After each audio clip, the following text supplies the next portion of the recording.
Attracted by the domain, Arnaud first developed his knowledge in several establishments of French gastronomy. It was with Chef Alain Baudot that he fell in love with the profession. When he arrived in Quebec in 2005, his experiences allowed him to join L'Initiale, then considered one of the very best restaurants in the capital. As Arnaud continued to acquire more experience, he took a chance and competed on the popular culinary French reality show Les Chefs on Radio-Canada. His culinary skills not only impressed the public, but it impressed the judges at the finale. Chef Jean-Luc Boulet, guest judge at the time, offered to join forces for the opening of Chez Boulet, a gourmet bistro in 2012. Together, they've since explored local flavors with an inventive approach. Arnaud also got involved in the opening of the first Boulet, Comptoir Boréal, a pastry boutique featuring the richness of Quebec's terroir. Arnaud is also very proud of Véritable Solution Gourmande, adapted to the needs and requirements of catering professionals by focusing on local produce. The Clean label ensures simple ingredients without byproducts by maintaining a reputation of transparency. Most recently, Arnaud took up the challenge of launching Les Botanistes, a restaurant at the Florélie Jouvence. Arnaud invests himself in all facets of food production. He's a very proud ambassador of Aliments Québec and L'Érable du Québec. He's a media personality and a very successful entrepreneur. Chef Arnaud Marchand in turn inspires a rising generation of cooks to be proud of their Quebec culinary expertise, local produce, and knowledge of high-quality gourmet cooking. Bonjour à tous, Arnaud Marchand, chef copropriétaire du restaurant Chez Boulet Bistrot Boréal à Québec et du restaurant Les Botanistes, un restaurant qui met de l'avant le terroir du Québec et l'autre, le règne végétal que cette magnifique province nous donne. Donc très content d'être avec vous. Aujourd'hui, je vous présente un petit menu vraiment exceptionnel. Donc ce plat, c'est un risotto d'épeautre. Oui, je sais, on ne va pas faire un risotto classique. Certains vont peut-être être insultés. Je vous promets que ça va être très bon et gourmand. Donc l'épeautre, une petite céréale qui vient de la Gaspésie que j'adore travailler. On va la travailler avec des champignons de culture parce que les champignons de cueillette ne sont pas encore arrivés. Des asperges du Québec avec des condiments, échalotes, oignons. Un beurre qui vient aussi du Québec, un beurre biologique qui est vraiment une pure merveille. Ça prend aussi un excellent fromage. Souvent, risotto, on parle parmesan. Ici, on va y aller avec le Thalia, qui est un fromage de Québec que j'adore, qui va aller à merveille avec notre risotto. Ça va être un pur délice.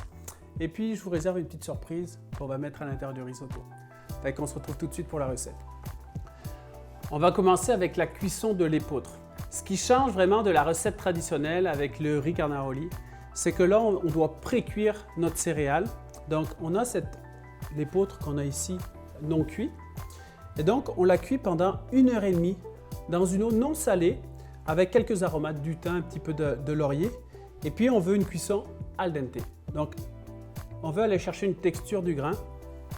Puis, c'est ça qui va faire vraiment notre texture de risotto. Mais on va aussi utiliser une partie pour amener un crémeux. Donc, c'est ça qu'on va faire tout de suite. Donc là, on a notre épeautre qu'on vient placer directement pour mixer.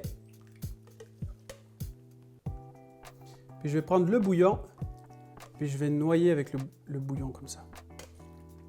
Et on va faire une purée qui va aider en fait le fromage à coller au grain. Je vais enlever le laurier. On prend un pied mélangeur, on a juste à mixer comme ça.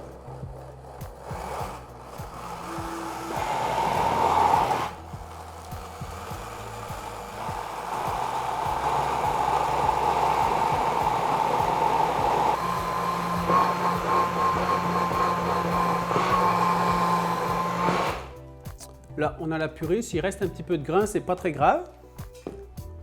Puis ça, donc ça va venir lier. Puis aussi, ça vient renforcer un petit peu le goût de l'épeautre. Donc ça, c'est vraiment délicieux. Donc, on a la purée. On va avoir les grains qu'on va juste aller goûter. On va continuer avec la garniture de notre risotto, les asperges du Québec. Je raffole des asperges, c'est vraiment un de mes légumes préférés. Donc, on le voit quand elles sont de saison, là, pas flétries, des belles têtes, elles sont vraiment magnifiques. Puis pour bien les travailler, ce qu'il faut essayer de faire, c'est vraiment de les éplucher à plat pour ne pas les briser. Puis là, on vient vraiment juste éplucher sans trop appuyer fort. Et on fait des fois, parfois, un deuxième tour si on n'a pas tout enlevé. Regardez-moi ça. Elles sont tellement belles là, puis elles viennent de pas très loin d'ici. Donc je m'en suis préparé un petit peu ici. Donc ce que j'ai fait, c'est que j'enlève toujours une partie ici qui est plus dure, qui est plus amère, donc qui a plus de fibres. Donc on va garder vraiment que cette partie-là.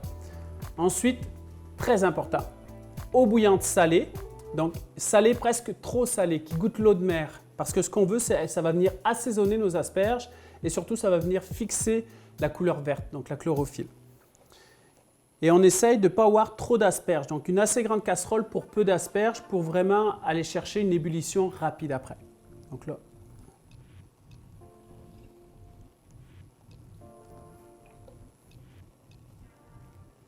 Donc là, les asperges vont cuire. Dès que ça aura repris l'ébullition, on parle d'environ 1 minute 30 selon les grosseurs. On va préparer les champignons. Donc, champignons ici, champignons de culture. Il est trop tôt pour la saison de la cueillette. Donc là, on y va avec pleurote, qu'on va venir comme juste effilocher. Juste couper en deux, comme ça, on veut quand même garder la texture à l'intérieur de notre risotto. Donc, ça va vraiment être un pur délice. Puis l'autre champignon, c'est le maïtake.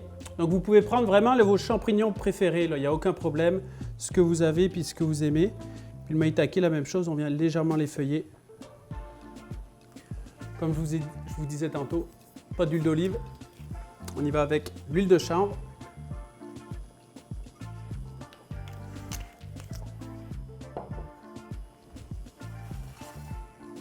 On va mettre nos champignons, on va attendre que l'huile soit bien chaude.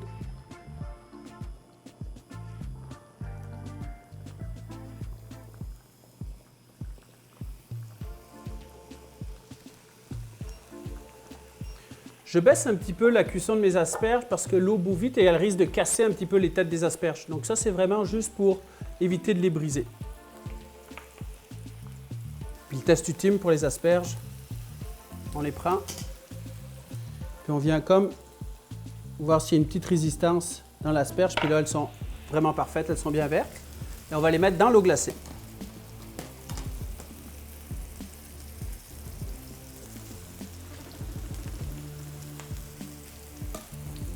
Donc vous avez vu, j'avais quand même beaucoup d'asperges.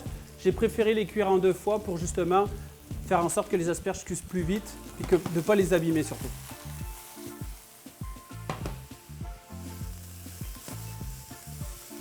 Les champignons, on va les saler maintenant pour faire sortir un petit peu l'eau de végétation.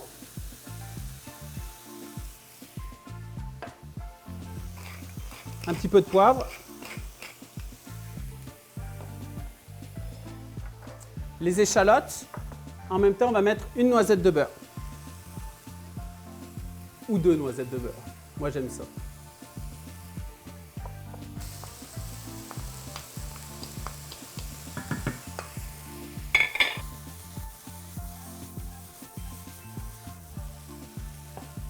Donc là, on va laisser cuire les champignons. Puis là, on va pouvoir sortir les asperges de l'eau glacée. On ne veut pas que les asperges restent trop longtemps dans l'eau glacée, sinon on va perdre toutes les vitamines, des saveurs. Donc on va vraiment juste venir les récolter comme ça. Elles sont bien vertes, elles sont super belles. Puis là, ce qu'on va faire avec les asperges, on va récolter les queues puis les têtes. Fait que là, on va venir émincer.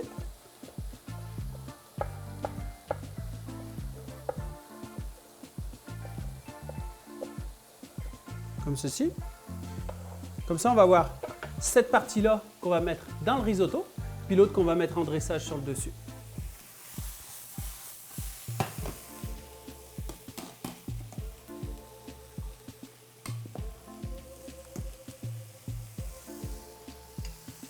On peut finaliser notre risotto d'épeautre.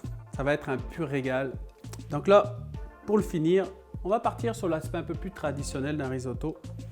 Donc, un petit peu d'huile pour faire suer les oignons. Donc toujours l'huile de chanvre qui est cultivée vraiment dans le nord de Québec, au Saguenay. On ne fait pas trop chauffer l'huile justement pour pas trop la dénaturer.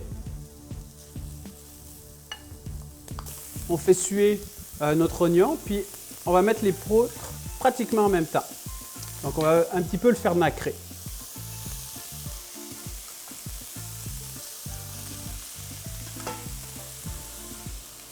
On enlève les petites branches de thym.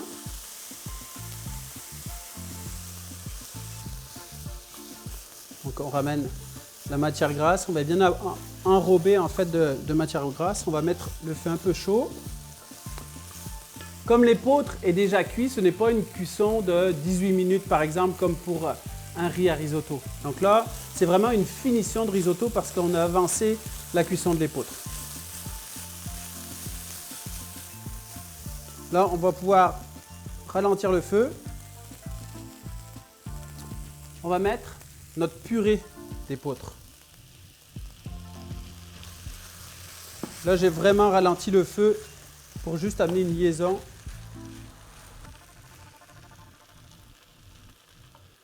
Plus on en met, plus ça va être crémeux. Un petit peu de beurre, donc on va le monter au beurre. Comme ceci. Un petit peu de crème. Moi j'aime ça mettre, surtout avec l'épeautre, un petit peu de crème. Comme ceci. Là, ça commence à ressembler un petit peu plus à un risotto. Donc on vient vraiment monter notre risotto avec le beurre, avec les cubes de beurre.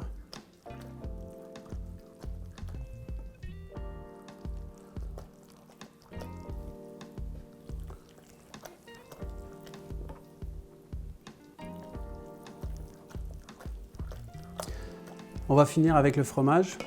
Donc là, le Thalia, pas de parmesan encore une fois.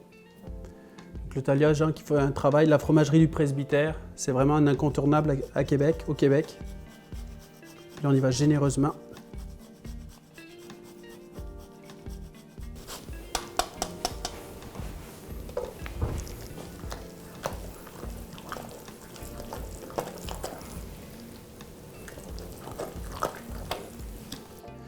Là, la partie la plus plate, il faut vérifier l'assaisonnement, donc goûter. Donc ça, très important, on va vérifier le sel.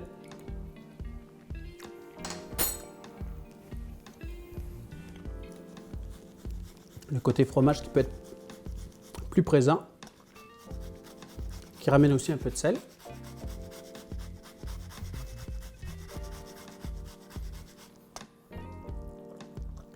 Là, on va finir avec toute notre garniture qu'on va mettre dedans. Pour les champignons, à la dernière minute, je rajoute un petit peu de ciboulaille. Un mélange de ciboulette et d'ail. C'est très doux, c'est délicat, ça amène un petit côté piquant, c'est frais. Donc c'est la ferme des Monts qui travaille dans Charlevoix, une superbe région de la province de Québec. Puis ils nous travaillent vraiment à des produits fantastiques. Marc Bérubé. Juste à couper là, plein d'odeurs qui remontent. Mais à la maison, vous pouvez prendre la ciboulette, c'est parfait. Donc juste fraîche comme ceci. Et juste la mélanger. Puis elle va venir s'infuser avec les champignons directement dans notre risotto. On a ensuite les asperges qu'on va venir juste réchauffer, les petits dés. Donc ils sont bien verts. Tout à l'heure, je ne sais pas si vous avez remarqué, eau bouillante salée, et ensuite je les ai plongés dans de l'eau glacée pour bien fixer la chlorophylle. Puis là, on a une super belle couleur et encore à côté une résistance dans l'asperge qui est vraiment délicieuse. Là, ce qu'on ne veut pas, c'est trop chauffer notre risotto, donc on le laisse vraiment à une température moyenne pour qu'il reste chaud, qu'il réchauffe tranquillement notre asperge, nos champignons. Puis l'épeautre, il ne faut pas hésiter, si vous voyez que c'est un petit peu trop épais, on remet un petit peu d'eau, ça ne dérange pas du tout. C'est le temps de finaliser notre super belle recette. Pour moi, c'est un énorme coup de cœur. On va ramener une petite surprise dans la recette.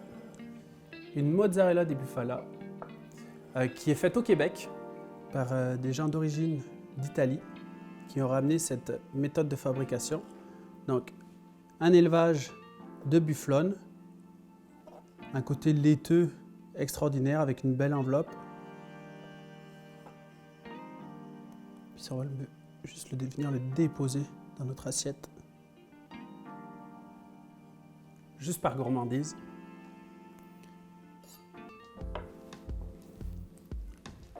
Et ensuite, le risotto. Ou pas. Je veux pas que vous vous fâchiez là. L'épeautre façon risotto. Qu'on vient déposer dessus, qui va venir chauffer le mozzarella. Avouez là, le côté crémeux qui est vraiment très gourmand. On va finir avec des asperges qu'on peut laisser froides parce que j'aime ça avoir un petit peu un déchaud froid. Sinon, juste à repasser un petit coup au four pour les tempérer. On remet le fromage qui va ramener le côté salin, côté piquant aussi, des copeaux.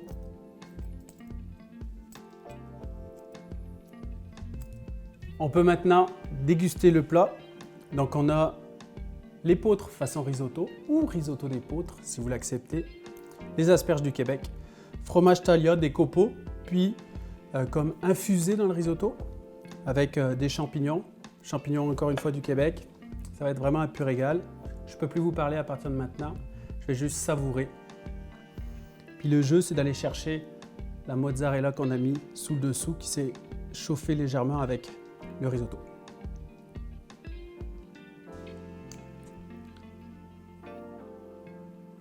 Je récupère en même temps un petit copeau.